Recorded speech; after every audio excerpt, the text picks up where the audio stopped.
이번 시간은 테마 66 거래계약서 작성 방법인데요. 거래계약서 작성 방법과 이제 공동소유 재산에 대해서 처분할 때 어떻게 주의해야 될지 이런 내용을 공부하겠습니다. 그래서 테마 66이 되겠습니다.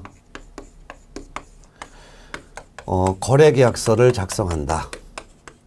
거래계약서는 매매계약서, 임대차 계약서 등이 되는데 이를 작성할 때 어떻게 작성하는지 작성하는 방법 요거 공부할 거예요. 그리고 문제는 공동소유 부동산에 대해서 처분을 의뢰받았을 때 어떤 거를 확인을 해야 되는지 확인하는 내용 요것도 문제로서 한번 확인하겠습니다.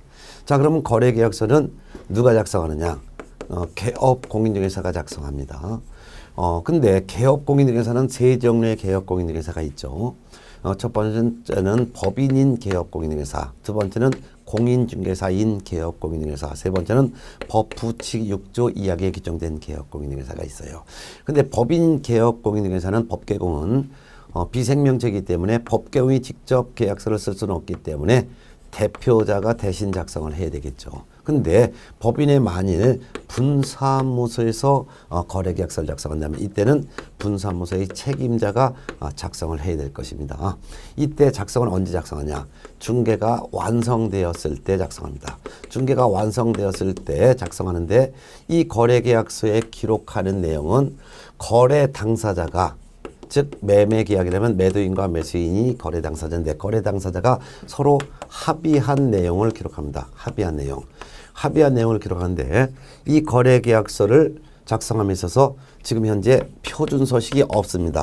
그래서 거래계약서는 표준서식이 없고 그냥 아무 서면에다가만 작성하면 되는데 이 아무 서면에다 작성해도 되지만 거래계약서에 필수적으로 반드시 기재해야 될 사항이 9가지가 있고 이 필수기재사항 9가지를 반드시 암기하고 있어야 되고 이 9가지를 어떻게 작성하는지 이런 내용이 되겠습니다. 이는 매매계약서건 임대차 계약서건 총 거래계약서에 작성할 때는 9가지를 기록하는데 첫 번째는 당사자의 인적사항이 되겠습니다. 당사자가 매매계약이라면 매도인과 매수인의 성명, 주민등록번호 요거를 기록해야 되겠죠. 그 다음에 두 번째는 당사자 인적사항을 기재할 때 작성하는 방법은 매도인과 매수인의 주민등록증을 확인해서 적어야 되겠죠. 그 다음에 이제 두 번째는 물건의 표시입니다. 이 물건이라는 것은 부동산이고요. 표시라는 것은 소재지 지번면적인데요. 소재지 지번면적은 토지면 토지대장 등본, 건물이면 건축물 대장 등본을 확인해서 적어야 되겠죠. 세 번째는 물건의 인도일시입니다. 물건의 인도일시라는 것은 매도인이 그 이삿짐을 다 빼주고 매수인이 이삿짐이 들어와도 좋은 날짜와 시간을 적어야 되겠습니다. 그 다음에 네 번째는 권리를 이전하는 내용을 기록합니다. 권리 이전하는 내용이라는 것은 매매계약에서는 소유권이 이전된다는 것을 기록하겠죠. 그런데 매도 목적물에 가압류가 설정되어 있거나 또는 저당권 등이 설정되어 있는 이 물건을 매매할 수 있죠. 그러면 이 가압류권자의 가압류 채무액을 매수인이 별도로 인수한다라는 내용이 있으면 요런 내용을 기록할 거예요. 근데 요런 내용을 기재하는데 만일 매수인이 매도인이 지금 채권자에게 가압류 채무액이 얼마 있는데 요걸 갖다가 이 채무액을 매수인이 매매대금에서 공제하는 조건으로 또는 매수인이 떠안는 조건으로 이렇게 기재한다면 이런 걸 기록하는데 이와 같이 가압류가 설정되어 있는 부동산을 매수했을 때 그 가압류 채무액을 매수인이 인수하는지 구체적인 특약이 없으면 약정이 없다면은 이때 가압류 채무액은 매수인이 인수하는 것이 아니라 매도인이 가압류 채무를 전부 다가 다 책임지고 말소해야 될 책임을 매도인에게 있다는 것도 같이 알아두셔야 되겠죠. 그 다음에 이제 다섯 번째는 거래 금액을 적습니다. 거래 금액. 이 거래 금액을 적는데 총 거래 금액이 얼마다. 예를 들면 5억이 총 매매 금액이라면 5억 이렇게 적어야 되겠죠. 근데 이 5억 원을 일시불로 지불해도 되고 분할해서 지불해도 되는데 만일 분할해서 계약금으로 얼마, 중도금으로 얼마 또는 잔금을 얼마 이렇게 지급하기로 했다면 계약금, 중도금, 잔금의 액수와 그 지급 시기와 지급 방법도 상세히 기록해야 됩니다. 이때 계약금은 거래 금액의 몇 퍼센트를 계약금으로 줘야 된다라는 제한은 없습니다. 다만 관행적으로 보면 이 거래 금액의 약 10%를 계약금으로 지급하는 것이 관행일 뿐 반드시 거래 금액의 10%를 계약금으로 지급을 해야 된다는 그런 제한은 없습니다. 그런데 계약금을 뭐 얼마를 줬든 간에 이 계약금은 특약이 없는 한 해약금의 성질을 갖습니다. 해약금의 성질을 갖는다는 것은 계약금만 교부된 상태에서 매도인은 계약을 해약할 수 있지만 받은 계약금의 100을 상환해야 돼요. 근데 만일 매수인이 계약금만 준 상태에서 계약을 해약할 수 있는데 해약하려면 자기가 지급한 계약금을 포기해야 된다는 뜻입니다. 그 다음에 이제 중도금을 얼마를 줄지 중도금은 얼마인지 이것도 서로 특약으로 정했는데요. 중도금까지 지급했으면 이행이 착수가 된 겁니다. 이행이 착수가 됐다는 것은 계약은 확정이 됐기 때문에 매도인과 매수인은 계약을 해약할 수가 없다 그 말입니다. 따라서 중도금까지 지급했다면 매도인은 자기가 받은 계약금의 100을 상환하고 중도금을 반환하더라도 임의적으로 계약을 해약할 수 없으며 또한 매수인 역시 중도금까지 지급됐다면 자기가 지급한 계약금을 포기하더라도 계약을 해약할 수는 없다 그 말입니다. 그래서 요 두 가지 성질을 정확하게 알아두셔야 합니다.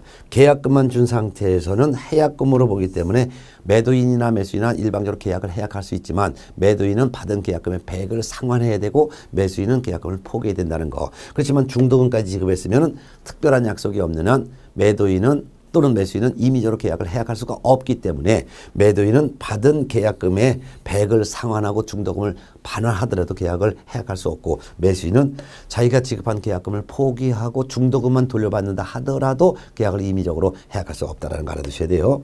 잔금 지급할 때 소유권 이전 등기를 동시 이행 관계로 해야 되겠죠. 이렇게 알아두면 되겠습니다.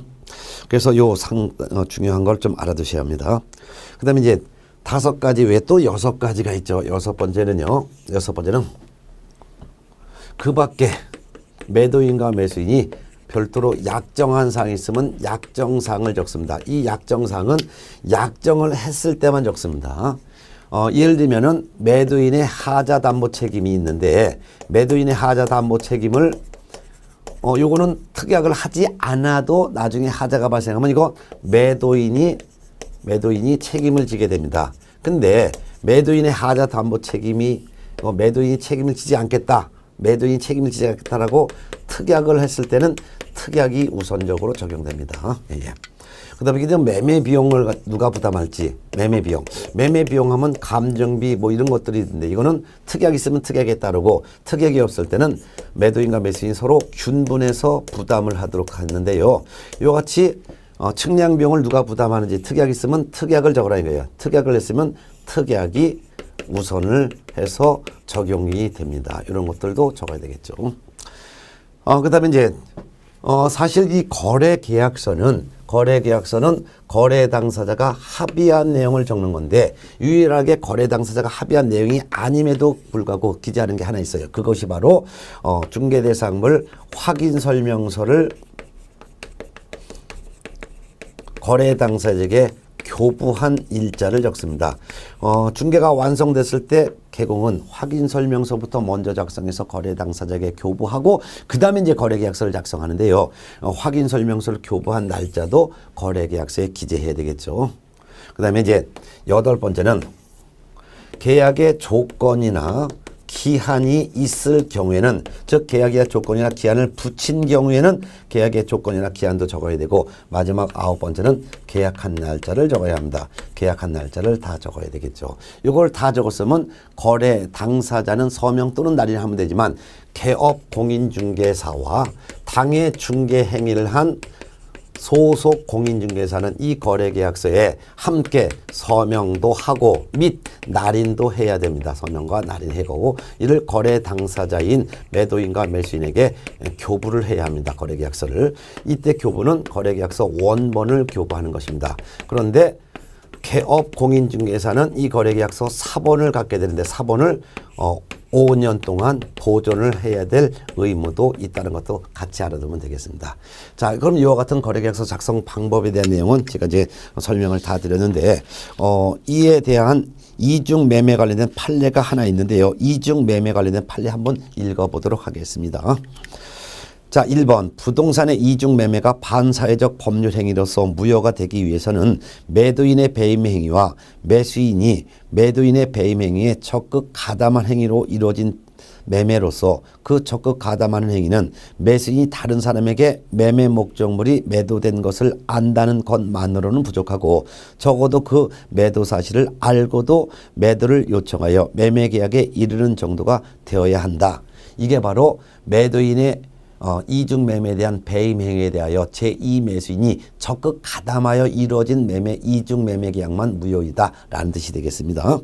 따라서 이중 매매가 무효가 되려면 단순히 제2 매수인이 매도인이 이미 다른 사람한테 먼저 매매했다는 사실을 안 것만으로는 부족하고 이미 다른 사람에게 이 부동산을 매매한 사실을 제2 매수인이 알면서도 불구하고 제2 매수인이 매도인에게 자기에게 팔 것을 적극 정하여 이루어진 제2 매매 계약만 민법상 선량한 풍속 기타 사회질서에 반한 행위로서 무효가 된다는 뜻입니다.